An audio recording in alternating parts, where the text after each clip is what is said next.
जरा गौर करो कुरान में क्या है। कुरान में बताया कि जब ईसा इब्ने मरियम आया तो उसको क्या कहा गया, उसको कहा जानिया का बेटा, जिना की पैदावार। हम इस जिना की पैदावार को रसूल मान सकते हैं, ये कहा गया था। उस वक्त इससे बड़ा कोई इल्जाम, इससे बड़ी कोई तोहमत हो ही नहीं सकती थी। और ये तोहमत, ये मलामत ये क्यों लगाई थी, ये इल्जाम क्यों लगाया था? ये उस वक्त के मुलाटों ने, उन लोगों ने सिर्फ ये इल्जाम इस वजह से लगाया ताकि लोग इसकी दावत ना सुने, इसकी बात ना सुने, इसके करीब ना जाएं। तो ये कुरान में क्या कहानियां सुनाई गई, तुम्हारे ऊपर वाज़ेह कर दिया गया कि जान लो जब तुम में हमारा भेजा हुआ आएगा तो उस वक्त क्या होगा। उसके ऊपर इसी तरह की मलामत लगाई जाएगी, तोहमत लगाई जाएगी।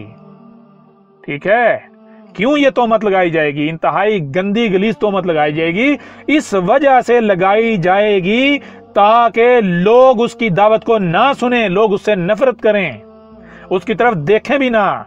लोग बगैर सुने देखे, बगैर तहकीक के इस तोहमत की वजह से उसका कुफ्र कज़ब कर दें, उसे गालियां दें। और ये बड़ा फख्र महसूस करते हैं अहमद ईसा के ऊपर तोहमत लगाकर, इंतहाई गलीज तोहमत लगाकर बड़ा फख्र महसूस करते हैं। और इनको लगता है कि जब हम इसके ऊपर ये तोहमत लगाएंगे तो ये छुपता फिरेगा, ये मुंह दिखाने के काबिल नहीं रहेगा। ओ गधे के बच्चों, तुम्हें ये नहीं पता जब तुमने ये तोहमत लगाई, इससे बड़ी खुशी तो मेरे लिए और कोई थी ही नहीं। क्यों?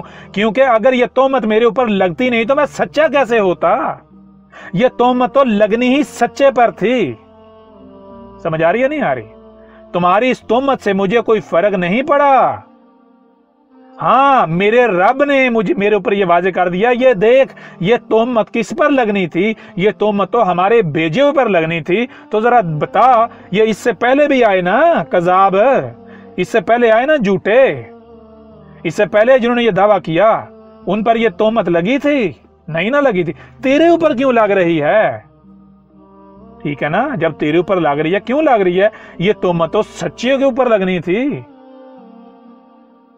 ये तोहमत सच्चे के ऊपर लगनी थी।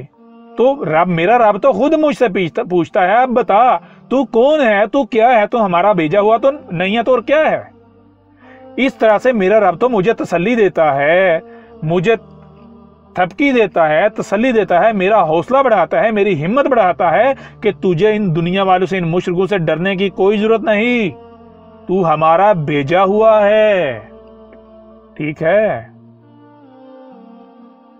मुझे मतलब जो मेरी दावत को तस्लीम कर रहे हैं, मेरी दावत को मान रहे हैं, मेरे साथ जुड़ रहे हैं, रब अपने वजूद को तसल्ली दे रहा है जो इस दावत को मान रहे हैं कि आप सबको इन तोहमतों, इन मलामतों की वजह से, गालियों बकवासात की वजह से घबराने की जरूरत नहीं है, परेशान होने की जरूरत नहीं है।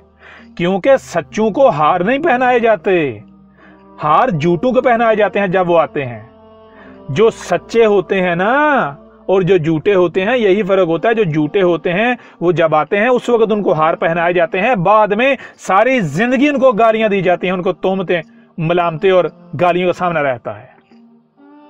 जो कज़ाब होते हैं, कोई एक भी सच्चा ऐसा नहीं हुआ, ना हो सकता है कि जब वो आया तो उसे गालियों से, बकवासात से, तोहमतों, मलामतों से, दुश्मनी से ना नवाजा गया हो। और फिर बिल आहर उसकी जिंदगी में कोई एक भी ऐसा नहीं है कि जो उसके हक होने की गवाही देने पर मजबूर ना हुआ हो। कोई एक भी सच्चा ऐसा नहीं है कि उसकी मौत के बाद उसे किसी ने गाली दी हो या उसे कज़ाब कहा हो। क्यों? क्योंकि रब उसे सच्चा साबित करता है। जो आकर ये कहे मैं रब का भेजा हुआ हूं और उसकी मौत के बाद उसको गालियां दी जाएं, उसके ऊपर तोहमतें, मलामतें या जो कुछ गंदा कहा जाए, जो भी कहा जाए, उसके ऊपर बकवासात की जाएं, तो जान लो ऐसा सच्चे के साथ नहीं होता, ऐसा कज़ाब के साथ होता है। आज देखो, जो नूह को नहीं मानने वाले वो भी नूह का नाम बड़े एहतराम से लेते हैं, बड़ी इज्जत से लेते हैं। नूह को कज़ाब नहीं कहते, नूह को गाली नहीं देते, किसी की जरूरत नहीं पड़ती नूह को गाली दें। क्यों? रब ने सच्चा साबित किया। ये होती है सच्चे की पहचान। ये मुख्तलिफ पहलू से आपके सामने आज जो हो रहा है और जो होने जा रहा है रख दिया। अब भी अगर आप गौर करते हैं या नहीं करते, اس کا فائدہ یا نقصان آپ کو ہے۔